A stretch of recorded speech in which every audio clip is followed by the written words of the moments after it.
안녕하세요. 오늘도 사연 살롱을 찾아주셔서 감사합니다. 아직 20대인 창창한 나이의 아가씨예요. 요즘 평균 초혼 연령이 여자는 31세, 남자는 33세라고 하는데 전 뭐가 급했는지 30대도 안 됐는데 결혼을 서두르다가 꽈당 하고 엎어지고 말았죠. 그런데 지금 생각해보면 얼마 전까지 추진했던 그 결혼이 성사됐다면 내 인생은 골로 가는 거였어요. 엎어진 게 천만 다행이었죠. 다 전남친의 증조할머니의 고해성사 같은 고백 덕분이었어요. 절 정신 차리게 해주신 전 남친의 증조할머니, 다시 한번 감사드립니다. 요즘도 가끔 꿈에 전 남친이 나오곤 해요. 아직까지 파혼의 충격이 가시지 않았나 봐요. 지금껏 딱 2번의 연애를 했는데 어쩜 하나같이 남자들이 꽝이었는지 저로 하여금 남자에 대한 불신이 생기게 하는 계기가 되었어요. 그저 평범하고 착한 남자친구 만나서 결혼하는 게 너무 큰 욕심일까요? 지금 제 이야기를 함께 해주고 계신 사연살롱 여러분 중 행복한 결혼 생활을 영위하고 계신 분들이 많겠죠. 너무 부럽네요. 착한 남편 만나서 토끼 같은 자식 낳고 알콩달콩 사시는 인생 선배님들, 저한테 꿀팁 좀 전수해 주세요. 노처녀로 늙어주고 싶진 않은데 이거 굿이라도 한 판 해야 할 판이네요. 저희 부모님은 2분이 서로 아끼고 사랑하며 정말 행복하게 사셨거든요. 그 모습을 보고 자라서 그런지 남녀가 만나 연애하고 결혼하는 게 쉬운 일인 줄만 알았네요. 제가 못된 남자들에게 어떻게 당했는지. 참, 제가 실제 겪은 일이지만 이런 얘기를 지인에게 하는 건 창피하더라고요. 하지만 사연살롱 여러분들에겐 공유하고 싶어요. 그럼 제 속이 좀 뻥 뚫릴 것 같아서요. 사연살롱은 제 마음속의 대나무 숲이나 마찬가지거든요. 그럼 지금부터 시작해 볼게요. 저희 아빠 집안은 자수성가하신 할아버지 덕분에 지방에서 크게 중견기업을 운영하고 있어요. 왜 지방 유지란 말 있잖아요. 딱 우리 친가 쪽 케이스인 것 같아요. 비록 서울 부자는 아니지만 이쪽 지방에선 우리 집안의 회사를 모르는 사람이 없고 소위 권력자들도 우리 할아버지와 아빠 한번 만나보려고 다들 굽신거렸죠. 화학회사인데 대기업의 1차 하청업체이니 잘은 몰라도 매출이나 회사 규모가 크긴 한가 보더라고요. 저희 엄마는 참 똑똑한 분이었어요. 조실부모하고 어려운 환경 속에서도 여러 곳에서 받은 장학금으로 화학적으로 박사학위까지 마친 재원이었죠. 우리 아빠 회사의 연구원으로 취업해서 아빠를 처음 만났다고 해요. 부모님 말씀에 의하면 서로 처음 본 순간 띠용 하고 필링이 통했다고 하네요.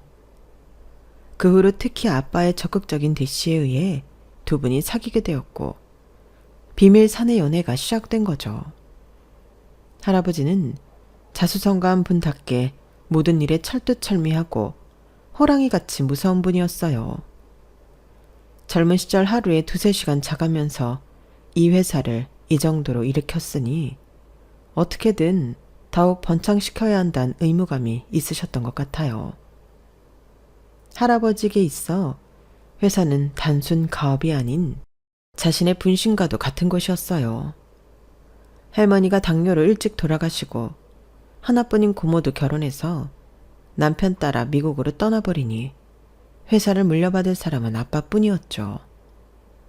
그런데 아빠는 음악을 사랑하는 사람이어서 어릴 적부터 기타 치고 노래 부르며 작곡하는 걸 즐겼다고 해요. 할아버지는 가업 후계자감인 아빠가 띵가띵가 기타나 치고 있으면 불효령을 내리며 기타를 다 부셔버렸다고 하네요. 진짜 무섭죠? 아빠는 할아버지의 상화에 이기지 못하고 가업을 물려받기 위해 후계자 수업을 받고 있었죠. 이뿐만 아니라 할아버지는 아빠가 혼기가 꽉 차자 본인이 직접 정략 결혼을 시키려고 하셨대요. 집안 사업에 도움이 될 만한 집안의 딸내미야 말이죠. 하지만 아빠는 그것만큼은 거부하며 엄마와 교제 사실을 알렸고 당연히 반대가 엄청나게 심했다고 해요. 그나마 다행인 것은 엄마가 그때 당시 회사 연구소의 중추적인 역할을 맡을 정도로 똑똑한 과학자였기에 겨우겨우 결혼 허락을 받았다고 하네요. 엄마는 할아버지 허락을 받았을 때가 너무 기뻤다고 회상하곤 했죠. 엄마가 태어나서 가장 기뻤을 때는 우리 혜진이를 낳았을 때였고, 두 번째로 기뻤을 때는 너희 할아버지한테 결혼 허락을 받았을 때였지. 너희 아빠처럼 자상하고 멋진 남자와 결혼할 수 있다는 건 정말 꿈만 같았어. 덕분에 우리 혜진이가 예쁘게 태어날 수 있었으니 넌 엄마 아빠한테 감사해야 해. 알았지 내 딸? 이렇게 행복한 결혼 생활을 영위하던 우리 엄마 아빠였는데 그 후로 우리 엄마의 인생은 쭉 내리막길을 걷고 맙니다. 자식 많이 낳고 다복한 가정을 꿈꾸던 우리 엄마의 꿈이 산산조각 나버린 거였죠. 본인도 모르는 새에 자궁암이 커져 자궁을 적출하는 수술을 받아야만 했어요. 어린 잘 붙잡고 엄마가 울면서 하소연하셨던 게 아직도 기억에 남네요. 혜진아, 아마도 하늘이 엄마한테 우리 혜진이를 더욱 잘 키우라고 명령을 내리신 건가 봐. 엄마는 더 이상 아이를 낳을 수 없는 몸이 돼버렸네. 이제 엄마한테는 너와 아빠가 인생의 전부야. 내가 죽을 때까지 우리 딸 지켜줄게. 알았지? 그땐 엄마가 왜 그런 말씀을 하시는지 잘 몰랐어요. 다만 엄마가 병이 완치됐다는 점에 기뻐했죠. 그 후로 평온한 일상으로 다시 돌아가는 듯 했어요. 엄마는 피아노를, 아빠는 기타를 쳤으며 제가 노래를 부르며 행복한 크리스마스를 보내기도 했죠. 그런데 암에 대해 가족력이 있었던 엄마는 완치된 줄 알았던 암이 다른 곳으로 퍼져버렸어요. 이미 하복부까지 다 전이된 상태라고 하더군요. 전 그 말을 듣고 믿지 못했어요. 엄마보다 더 오열하며 울며 매달렸죠. 엄마, 그게 무슨 말이야? 엄마 암 저번에 다 치료됐다며. 왜 갑자기 다른 곳으로 퍼졌다는 거야? 엄마, 그럼 죽는 거야? 엄마가 나 죽을 때까지 지켜준다고 했잖아. 그럼 난 이제 어떻게 살아? 혜진아, 아마 외할머니와 외할아버지가 다 암으로 돌아가셨기 때문에 가족력이 있었나 봐. 넌 꼭 나중에 건강검진 잘 받고 건강관리 잘해야 해. 알았지? 엄마처럼 바보같이 다 퍼지고 나서야 알아채지 말고. 우리 딸 정말 미안해. 하지만 엄마가 최대한 열심히 치료받아 볼게. 힘내 볼게. 아직 40대였던 젊디 젊은 엄마도 죽음의 그림자 앞에서 얼마나 무서웠을까요? 그런데 외동딸이었던 전 엄마가 죽으면 홀로 남는다는 생각에 괜히 더 찡찡댔던 것 같아요. 내 곁엔 자상한 아빠도 있었는데 왜 그랬을까요? 그 점이 지금까지도 뼈에 사무치도록 후회되네요. 맨날 울며 불며 아픈 엄마한테 매달렸어요. 제발 죽지 말아달라고요. 하지만 제 바램과는 달리 엄마는 안 그래도 말랐던 몸이 더더욱 말라갔죠. 엄마, 오늘은 학교에서 수박 하체 만든다니까 내가 만든 수박 하체 이따 꼭 드셔보세요. 알았지? 그래. 우리 딸 이젠 요리도 할 줄 알고 다 컸네. 칼 쓸 때 손 조심하고 이따 만나자.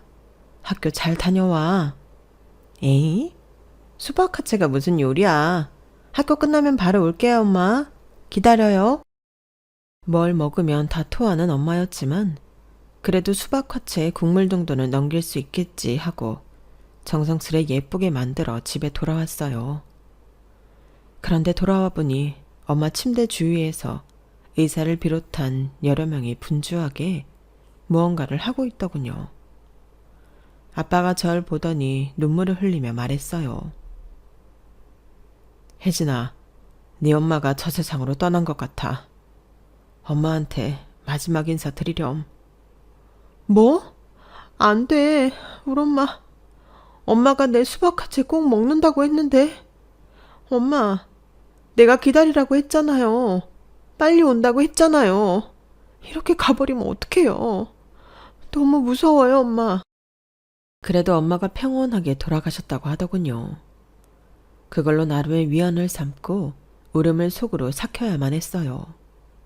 안 그러면 정말 몇 날 며칠을 울기만 할 것 같았거든요. 지금까지도 손을 뻗으면 엄마의 숨결이 느껴지고 엄마의 얼굴을 한번 만져볼 수 있을 것만 같은데 그건 다 꿈에서나 가능한 일이 돼버렸죠. 저뿐만 아니라 엄마를 지극정성으로 돌봤던 아빠도 엄마가 돌아가시자 완전히 폐인으로 변해버리셨어요. 호랑이 같던 할아버지는 아빠의 그런 나약한 모습이 보기 싫으셨는지 욕을 바가지로 하기 일쑤였죠. 야, 이 새끼야. 사내 새끼가 저렇게 나약해 빠져가지고는 애 엄마 하나 죽었다고 세상이 무너지더냐. 세상은 넓고 여자는 많은 법이다. 그렇게 여자가 그리우면 애비가 소개시켜 주마. 아, 세부인들이면 될 거 아니냐. 죽은 사람은 죽은 거고 산 사람은 살아야지. 너까지 식음을 좀 패면 어떡해. 내가 이 회사를 운영해 봐야 얼마나 더 할 수 있겠냐. 나도 늙었으니 그나마 젊은 네가 젖먹던 힘까지 짜내서 회사를 돌봐도 시원찮을 판에 정녕 이 회사가 다 망하는 꼴을 보고 싶은 게냐? 얼른 일어나서 일터로 나가 이놈아. 엄마와의 결혼을 허락받을 때 빼고는 늘 할아버지의 말씀에 네네 했던 아빠는 그날만큼은 못 참고 대들더군요. 아빠의 그런 모습을 처음 봤더랬죠. 아버지, 혜진 엄마가 죽은 걸 그렇게 쉽게 말씀하십니까? 아버지 며느리가 죽은 거예요. 내 생명 같던 가족이 죽었다고요. 저 이제 사업에서 손 뗄렵니다. 이 회사 다른 사람 손에 주든지 말든지 마음대로 하세요. 뭐야? 저놈이... 그런데 할아버지가 갑자기 심장을 부여잡고 쓰러지시는 게 아니겠어요? 저와 아빠는 너무 놀라서 얼른 119를 부르고 심폐소생술이며 뭐며 할 수 있는 건 다 해봤어요. 하지만 중환자실에서 일주일 정도 계시던 할아버지는 결국 돌아가시고 말았죠. 엄마가 하늘나라로 간 지 한 달 만에 할아버지가 돌아가신 거였어요. 천하를 호령할 것만 같던 무서운 할아버지가 그렇게 허무하게 돌아가시다니 인생 무상이었죠. 아빠는 본인이 할아버지한테 대들어서 그 충격으로 심장마비에 걸려 결국 돌아가시게 했다는 죄책감에 사로잡혔어요. 하지만 할아버지의 장례식을 마친 후 아빠의 눈빛이 완전히 돌변해 있었죠. 혜진아, 이제 아빠가 이 회사를 혼자 맡아 꾸려가야 하니 일에 최대한 매진해야겠구나. 너에게는 유모와 가정교사가 있으니 아빠가 회사 일에 집중해도 되겠지? 더 필요한 게 있으면 꼭 아빠한테 말하고. 알았지? 네, 알았어요, 아빠. 나도 열심히 생활할게요. 걱정 마세요. 그렇게 아빠와 저는 각자의 자리에서 전의를 불태우며 열심히 생활했어요. 덕분에 아빠의 회사도 회장이었던 할아버지의 부재에도 불구하고 걸림돌 없이 잘 운영되었고 저도 공부를 열심히 해서 엄마와 같은 화학자가 되기 위해 과학 관련 학과에 진학할 수 있었어요. 서울로도 갈 수 있었지만 이 지역을 떠나기 싫었기에 4년 전액 장학금을 받고 집에서 다닐 수 있는 국립대를 선택했죠. 나중에 제가 우리 가업을 물려받아 운영하게 될 수도 있다는 전제하에 정말 책임감을 가지고 공부하고 올바르게 생활했던 것 같아요. 간혹 길거리에서 번호 좀 달라며 따라오는 남자도 있었지만 대학생 나이에 남자친구를 사귀고 싶진 않았어요. 뭔가 연애에 한눈 팔면 안 될 것만 같았죠.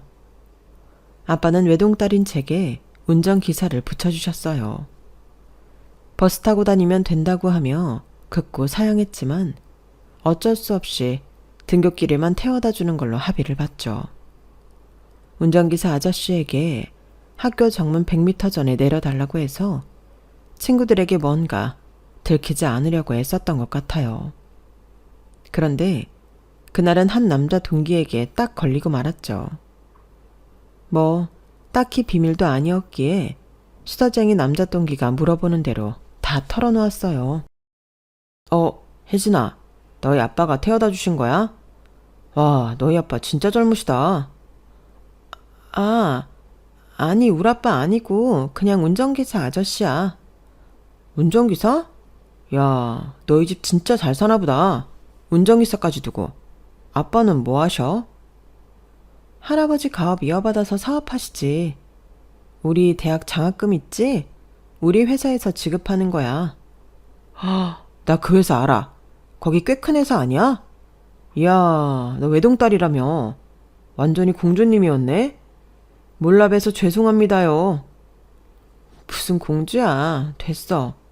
내가 외동딸이니까 나중에 가업 물려받기 위해 열심히 공부하고 경영수업 받아야지 뭐. 사업을 지속한다는 게 보통 힘든 일이 아니더라고. 그렇게 별 의미 없이 남자 동기와 사적인 이야기를 나누었고 그 일로 인해 큰 후폭풍이 있을 줄은 꿈에도 몰랐죠. 평범해 보였던 김송철이라는 그 남자 동기는 그 후로 제게 집착하기 시작했어요. 아마 돈 좀 있어 보이니 달려든 것 같더군요. 그냥 집착한 게 아니라 우리가 사귄다고 허위 사실을 마구 퍼뜨리고 다녔어요. 어느 순간부터 만나는 사람마다 제게 물었죠. 어머 기집애, 너 언제 송철이랑 CC가 된 거야? 심지어 결혼까지 약속한 사이라며? 벌써 갈 때까지 간 거야? 아무튼 축하해. 우리도 나이가 아직 이르긴 하지만 결혼 날짜라도 잡으면 얘기해. 뭐? 결혼? 그게 무슨 소리야. 나 김송철이랑 사귀지도 않는데 누가 그런 소문을 퍼뜨리고 다니는 거야? 어머 진짜? 송철이가 그러던데 너희 집 사위돼서 가업 물려받을 예정이라고? 그리고 왜 말 안 했어? 난 네가 하도 알뜰하게 생활하길래 그렇게 부잣집 딸인 줄 몰랐네. 전 화가 나서 헛소문에 지런지인 송철이에게 따져 물었죠. 그런데 어찌나 능구렁이같이 말을 하던지 궤변이긴 하지만 달변가인 김송철에게 제가 넘어가고 말았죠. 혜진아, 내가 네 남자가 되기 위한 조건에서 빠지는 게 뭐야? 인물 잘났고 공부 열심히 하고 키 크고 몸 좋고 우리 집안도 공무원 집안에 크게 하자 없는 놈이잖아. 넌 얼굴도 예쁜 애가 맨날 희귀코머리처럼 굴지 말고 세상 밖으로 좀 나와봐. 맨날 도서관에 처박혀서 공부만 하지 말고 연애도 하고 취미생활도 즐기고 하자고. 내가 세상 밖으로 인도할게. 나만 따라와. 알았지? 잔뜩 화가 나서 따지려 했지만 송철이의 말에 오히려 넘어가고 말았죠. 얼마 지나지 않아 우린 사귀게 되었어요. 주변 친구들이 이미 우릴 커플로 알고 있었기에 몰아가는 분위기도 한몫했죠. 누군가가 제게 공도제답해주며 엄마처럼 하나부터 열까지 다 챙겨주니 좋긴 하더군요. 급기야 미스코리아까지 한번 나가보지 않겠냐고 하더라고요. 뭐? 미스코리아? 말도 안 돼. 누가 나를 뽑아주겠어. 왜? 못할 게 뭐야? 네 키가 170에 몸무게 49kg. 얼굴도 예쁜데 왜 안 뽑아주냐고. 내 여친의 낯가리는 성격을 좀 거쳐주고 싶어서 그래. 한번 나가보자. 내가 다 알아봐 줄게. 추진력 좋은 송철이의 주도하에 미스코리아 지역 예선에 나가게 되었고 운 좋게 미에 당선됩니다. 최종 본선까지 나갔으나 전국 각지에서 올라온 미녀들을 보니 저절로 주눅이 들더군요. 당연히 본선에선 탈락하고 말았죠. 그런데 미스코리아에 나갔었다고 하니 주위의 관심이 다 저에게로 향하더군요. 부담스러웠지만 캠퍼스 내에서 모르는 사람도 제게 다가와 아는 척 해주니 신기하기도 했어요. 이런 상황이 잦아지자 송철이는 오히려 절 자꾸 남들과 차단시켜 들었어요. 에이씨, 괜히 미스코리아 나가게 해서 다른 남자들이 널 쳐다보잖아. 이러다 너 바람나는 거 아냐? 앞으로 내가 철저히 막아야겠어. 그저 대수롭지 않게 넘겼지만 그의 말은 바로 행동으로 표출되었어요. 저의 일거수일투족을 다 감시하며 만나는 친구들까지 차단하려 들더군요. 마치 스토커 같기도 하고 의처증 환자 같기도 했어요. 데이트 폭력이 내게 일어날 줄은 꿈에도 몰랐는데 송철이는 점점 폭력적으로 변해갔죠. 그의 막장 행동은 군대에 입대할 날짜가 오자 더더욱 극에 달했어요. 전 무서워서 이제 그만 만나자고 했죠. 군에서 날 잊기를 바라는 마음에서 말이죠. 뭐? 헤어지자고? 지금 그게 네 입에서 나올 소리야? 나 군대 입대할 날짜가 다가오니 다른 남자들이 눈에 보이대? 딴 남자랑 놀아날 생각에 아주 가슴이 벌렁벌렁 하나 보지? 그럴 순 없지. 내가 널 왜 놔줘? 그럴 일은 없을 거야. 나한테서 벗어날 생각은 애시당초 접어두라고. 이제 송철이는 더 이상 남친이 아니라 피할 대상이었어요. 군입대 전날 머리를 벅벅 밀고 우리 집 앞에서 내 팔을 있는 힘껏 붙잡고는 놓아주지 않는 모습을 아빠가 목격하게 됐죠. 아빠는 바로 송철이의 멱살을 잡으며 얘기했어요. 어이, 지금 내 딸한테 뭐 하는 거야? 너 뭐 하는 자식이야? 송철이도 덩치 큰 우리 아빠한테는 꼼짝 못하더군요. 죄송합니다, 아버님. 내일 군대에 가야 하는데 혜진이가 이별을 고하길래 화가 나서 그만. 제가 혜진이 많이 사랑하는 남자친구입니다. 목숨 다하는 날까지 혜진이와 함께 살고 싶어요. 우리 결혼 허락해주세요. 아빠, 얘 더 이상 남자친구 아니에요. 날 괴롭히는 스토커라고요. 그만 집에 들어가요. 야, 김송철, 이제 그만 날 놔줘. 군대나 가버리라고.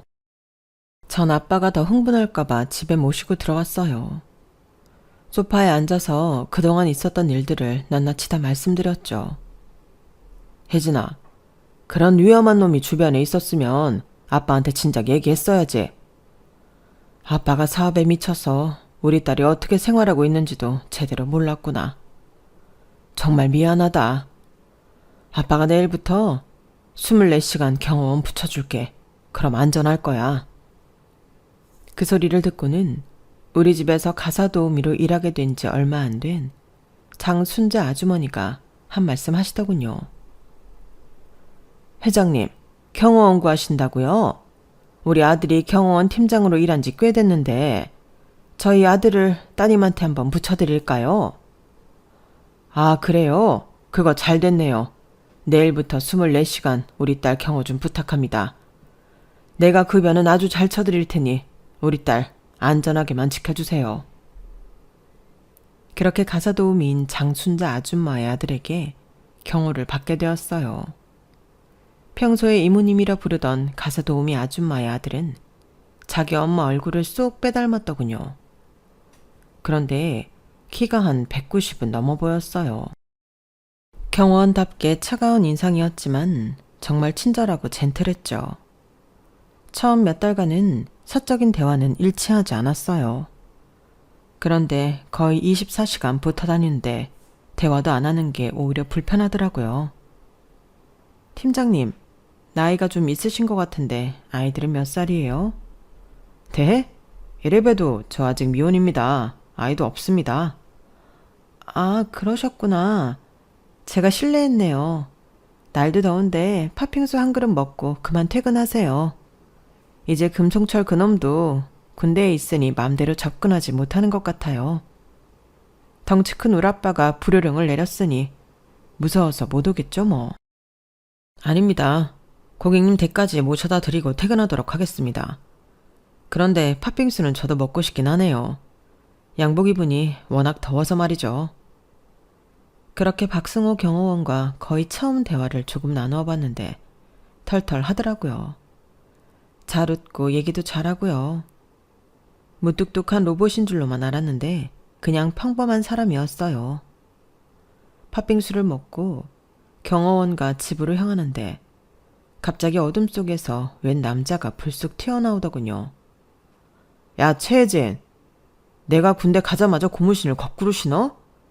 너 이렇게 문란한 여자였냐? 내가 이럴 줄 알았다. 벌써 남자를 사귀셨어. 오늘 너 죽고 나 죽자. 너 휴가 나온 거야, 뭐야? 이미 우리 헤어진 사이인데 왜 또 찾아온 거야? 경찰에 신고할 거야? 어서 돌아가. 뭐? 휴가? 마음 편한 소리하고 앉아있네. 나 그냥 나왔어. 내 인생이 이 지경이 된 건 다 너 때문이야. 남만 침울할 수 없지. 너도 악의 구렁텅이로 빠뜨려버릴 거야. 김송철 그 미친놈이 제게로 덤벼들기 위해 뛰어왔지만 박성호 경호원이 맞고 물리쳐줬어요. 앞으로 내가 24시간 최혜진님 곁에 붙어 다닐 거니까 얼씬도 하지 마라. 회장님 통해서 접근 금지며 고소 진행할 거니까 군 영창에서 썩어버려. 내가 직접 널 경찰에 인도할 테니 잠자코 따라와. 경호원은 김송철의 팔을 꽉 잡고는 인근 경찰서로 질질 끌고 갔어요. 제발 제 팔 좀 놔주세요. 뼈 부러지겠어요. 네? 김송철은 모냥 빠지게 사정하며 경찰에 바로 끌려갔죠. 아빠와 상의하여 할 수 있는 조치는 모두 하였어요. 아마 군인 신분이었으니 제가 가중되지 않을까 싶네요. 고맙습니다, 팀장님. 덕분에 살았어요. 저놈이 뭔 짓을 할지 모르는 놈이거든요. 다행입니다, 고객님. 앞으로 더욱 전방위로 지켜드려야겠네요. 제가 나이도 어린데 고객님이라고 하지 마시고 그냥 혜진 씨라고 편하게 불러주세요. 그래도 어떻게 천천히 그렇게 부르죠. 그 일을 계기로 경호원과 더욱 친밀해졌어요. 미혼 남녀가 24시간 붙어있다 보니 정이 들더군요. 저도 여자치곤 꽤 큰 키인데 190이 넘는 장신의 경호원을 보고 있자니 참으로 늠름하고 멋지게 느껴졌어요. 그렇게 1년 정도 지나자 우린 자연스레 연인으로 발전하게 되었죠. 팀장님이라 부르던 호칭이 오빠가 되었고 남친도 절 그냥 이름으로 부르게 되었어요. 담벼락에서 포옹하고 헤어지려는데 그 모습을 퇴근하던 아빠가 목격하고 맙니다. 너 혜진이 아니냐? 당신은 경호팀장 아니야? 왜 둘이 껴안고 있어? 지금 뭐하는 짓들이야? 경호원이 프로답지 못하게 고객이나 꼬시고 앉아있고 당장 때려쳐. 전 아빠를 강하게 만류했지만 이미 화가 머리 끝까지 난 아빠는 우리 집 가사도우미로 일하고 있던 남친의 엄마까지 해고해버렸어요. 아빠, 남친 어머님까지 다 잘라버리면 어떡해요? 이건 완전히 돈 있는 사람의 횡포 아니에요? 아빠, 이런 사람이었어요? 그 둘이 뭘 잘못했다고 이러세요? 네? 아빠가 이런 꼴 보려고 너한테 경호원까지 붙여준 줄 알아? 내가 널 얼마나 귀하게 키웠는데 고작 저런 집안에 시집을 보내? 내 눈에 흙이 들어가기 전까진 절대 안 된다. 당장 헤어져. 아빠가 돈 없는 엄마와 결혼하려고 할 때 할아버지가 조건만 보고 반대하셨다면서요. 할아버지를 그리도 원망하고 사셨으면서 아빠도 할아버지랑 똑같이 변해버린 거예요? 실망이에요. 그건 제 진심이었어요. 아빠도 똑같이 속물로 변해버린 것 같아서 마음이 아팠죠. 그때 남자친구에게 이미 콩깍지가 심하게 씌었을 때라 아무것도 보이지 않았어요. 아빠의 반대에도 우린 몰래 만났어요. 그는 다른 경호 일을 하느라 워낙 바빠서 얼굴 보기도 힘들었지만 그의 상황을 다 이해했기에 가끔 하는 카톡만으로도 데이트하는 것 마냥 행복했죠. 적어도 첫 번째 쓰레기 남친 마냥 폭력적이거나 강압적이진 않았기에 그것만으로도 최고의 남친이라 생각했거든요. 정말 큰 우선이었죠. 이래서 사람은 경험을 많이 해봐야 배우는 것 같아요. 연애를 많이 해봤다면 아마 남친 고르는 눈이 좀 더 있지 않았을까 하는 생각을 지금에서야 해봅니다. 아빠의 눈을 피해 남친과 한 달에 한두 번 정도 만나는 데이트를 한 지도 어느덧 몇 년이 흘렀어요. 제가 졸업할 시즌이 되어 일단 다른 회사를 경험해 보기 위해 취업 준비를 열심히 하던 때였죠. 아빠와의 사이가 남친 때문에 냉랭하기도 해서 아빠의 회사에 기어 들어가기도 애매했거든요. 남친이 오리고기를 사준다며 불러내더군요. 오랜만에 디너 데이트에 나름 예쁘게 단장을 하고 남친을 만나기 위해 길을 건너려고 하고 있는데 저쪽에서 강한 불빛과 함께 굉음이 들리더군요. 파란불에 길을 건너던 저는 너무 눈이 부셔서 저도 모르게 잠시 걸음을 멈췄나 봐요. 그때 누군가가 절 강하게 밀쳐서 뒤로 발라당 자빠졌죠. 정신 차리고 보니 남친이었고 뒤로 누워있던 저희 바로 앞으로 웬 덤프트럭이 미친 속도로 달리더니 100m쯤 더 가서 가로수를 들이받고 전복되는 사고가 일어났어요. 모든 게 순식간에 일어난 일이었죠. 덤프트럭 운전기사의 음주 때문에 일어난 사고였어요. 괜찮아, 혜진아? 어디 다친 데 없어? 난 괜찮아. 하마터면 진짜 죽을 뻔했네. 너무 놀라서 심장이 벌렁거린다. 너무 고마워, 자기야. 다친 데는 없었지만 구급차가 와서 우리를 119에 실어 병원으로 보내주더군요. 응급실에서 전화를 받은 아빠가 놀라서 헐레벌떡 찾아오셨어요. 괜찮니, 아가? 우리 딸 다친 데는 없어? 아빠, 괜찮아요. 내가 어버버하고 있는데 승우 씨가 뒤로 밀쳐져서 살았어요. 1초만 늦었어도 트럭에 깔려 죽었을 거예요. 다 승우 씨 덕분이에요. 우리 딸, 그런 무서운 말은 하지도 말아라. 승우군, 정말 고맙네. 자네가 내 딸 생명의 은인일세. 역시 경호원답게 우리 딸을 구해줬구먼. 두 사람 교제 반대해서 정말 미안했네. 지난 몇 년간 마음에 걸렸었는데 두 사람 뜻대로 실컷 만나도 좋아. 고맙습니다, 아버님. 앞으로 우리 혜진이 잘 지켜줄게요. 저한텐 혜진이가 전부예요. 감사합니다.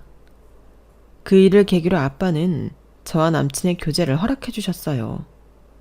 본인도 할아버지의 반대를 무릅쓰고 엄마와 결혼해서 행복하게 사셨으니 저 또한 조건 없이 사랑하는 사람과 행복하길 바라셨기 때문이죠. 적어도 전 우리의 사랑이 그렇게 조건 없이 순수한 사랑이라고 생각했어요. 하지만 남친은 좀 다른 것 같더라고요.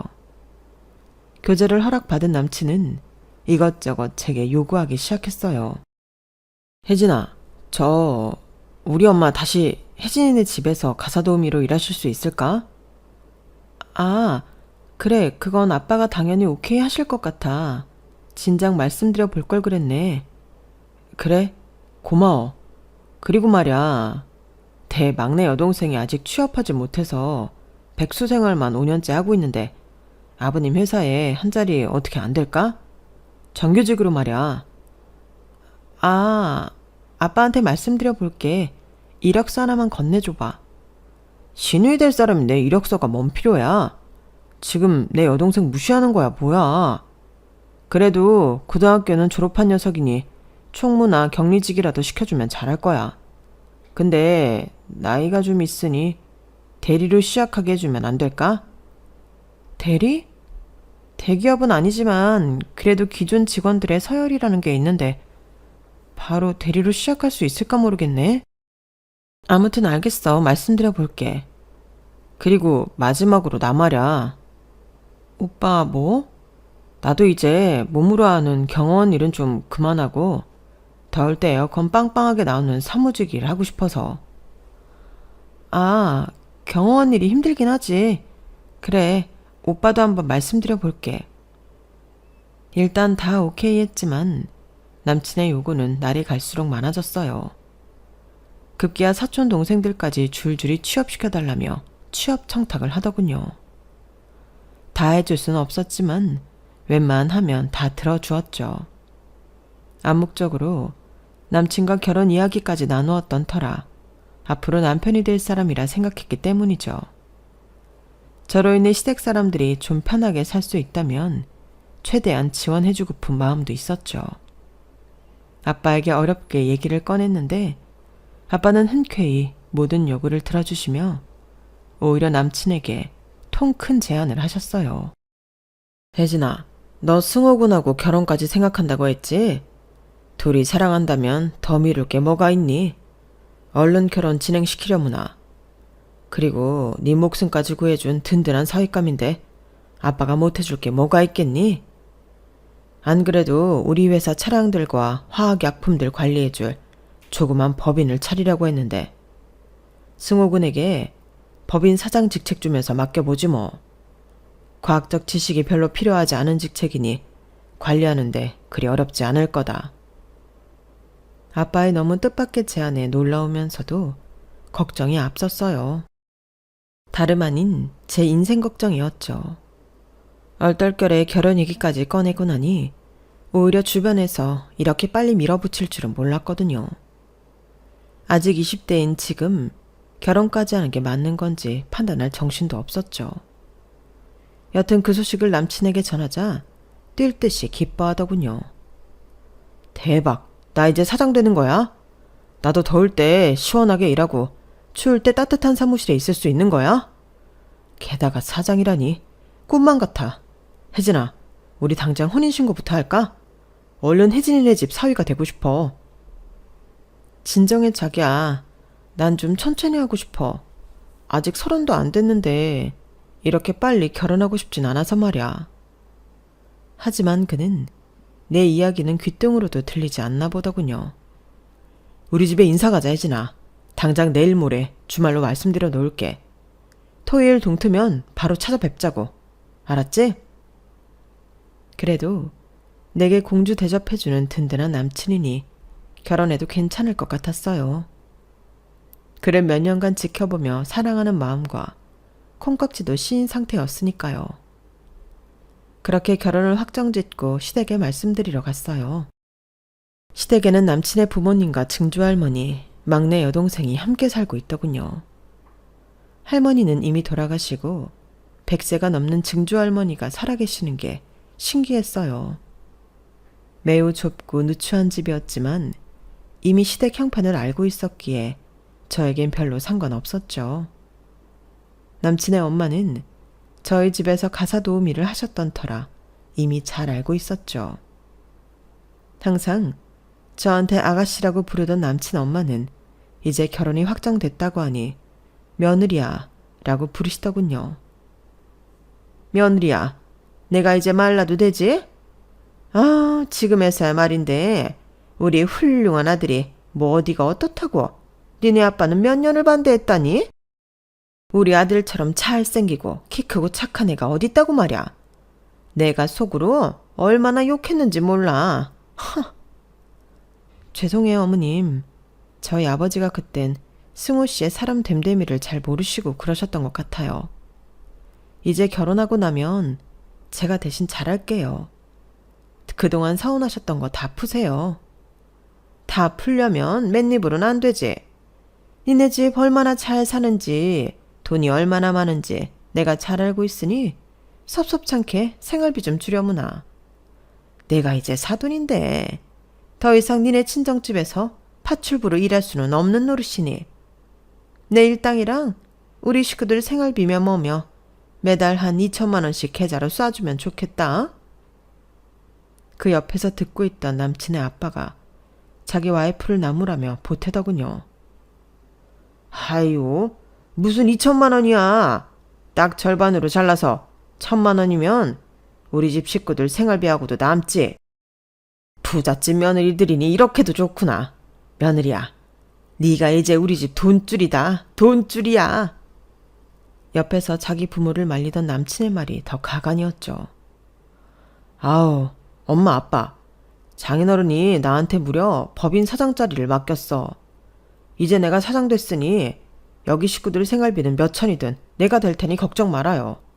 혜진이한테 부탁할 필요도 없다니까. 전 다 포기한 듯 예비 시댁 식구들에게 말했어요. 그래요. 이 사람이 말씀드린 것처럼 앞으론 결혼 후에 돈 얘기는 이 사람이랑 나누세요. 전 상관 않고 있을게요. 그렇게 머릿속이 복잡해지고 있을 무렵 저쪽 방에서 가만히 듣고 계시던 백발의 증조할머니께서 조용히 절 부르시더군요. 귀가 어둡다던 증조할머니께 가까이 가서 인사드릴 겸 혼자 조용히 할머니 방으로 건너갔죠. 그래, 결혼 날짜가 9월 8일 아니니? 네, 맞습니다, 할머니. 어떻게 날짜까지 아셨어요? 친근하게 다가가려는 저와는 달리 할머니는 경계하는 눈빛으로 절 보더니 작은 상자를 하나 주시더군요. 이게 뭐예요, 할머니? 결혼 선물인가요? 하면서 전 조심히 상자를 열어보았어요.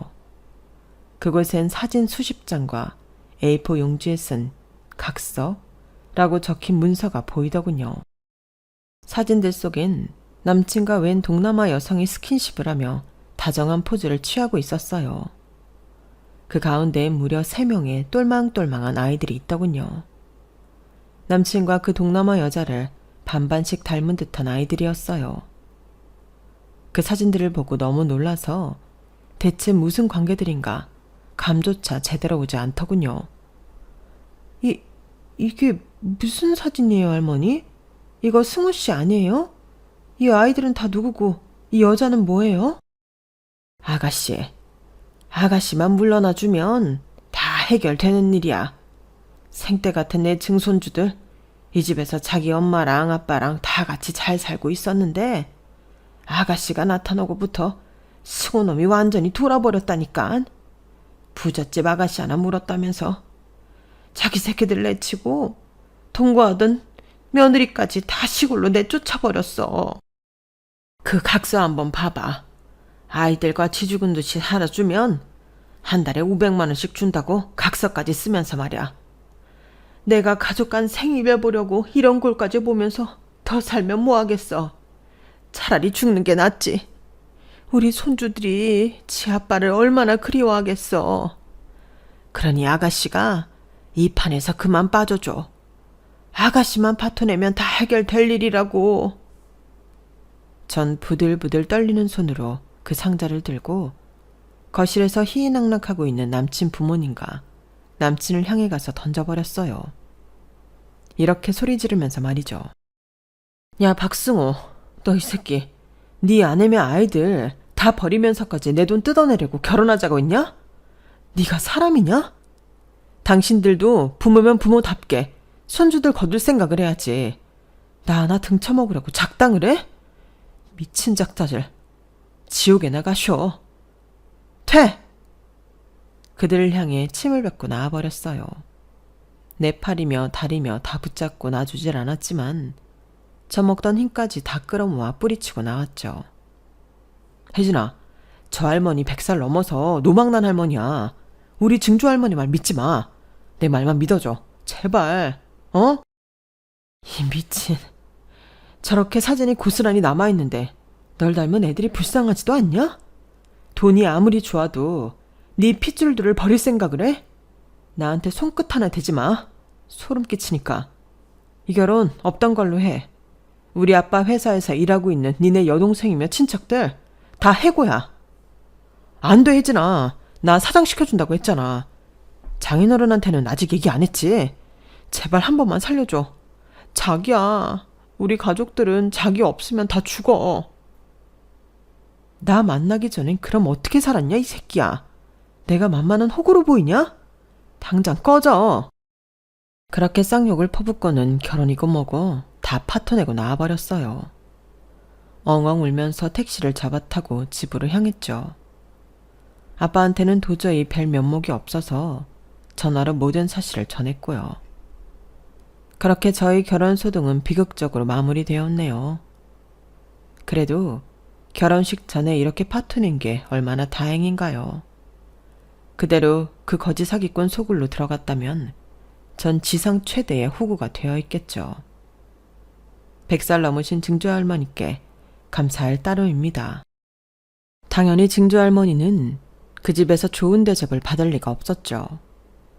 제가 아빠께 말씀드려 따로 요양원에 모시고 있습니다. 그 집 식구들은 신경도 쓰지 않더군요. 참, 사람 같지도 않은 사람을 왜 그렇게 사랑했을까요? 여기까지가 얼마 전까지의 제 상황이었네요. 나름 파란만장한 인생을 살아왔죠. 아무튼 당분간은 남자 생각 않고 아빠 회사에서 쥐 죽은 듯이 일을 배워야 할 것 같습니다. 앞으로 남자 트라우마가 생길 것 같아요. 인생 선배님들, 세상은 넓고 좋은 남자도 많긴 한 거겠죠. 나중에 한 5, 6년 뒤쯤 착하디 착한 남자가 나타나기를 간절히 바라봅니다. 다 같이 기원해 주세요. 건강하시고요. 복 받으세요. 지금까지 저희 한풀이 들어주셔서 감사합니다. 여러분, 사연 댓글에 응원과 현명한 조언 부탁드려요. 좋아요와 구독은 저에게 큰 힘이 됩니다. 오늘도 좋은 일 가득하세요.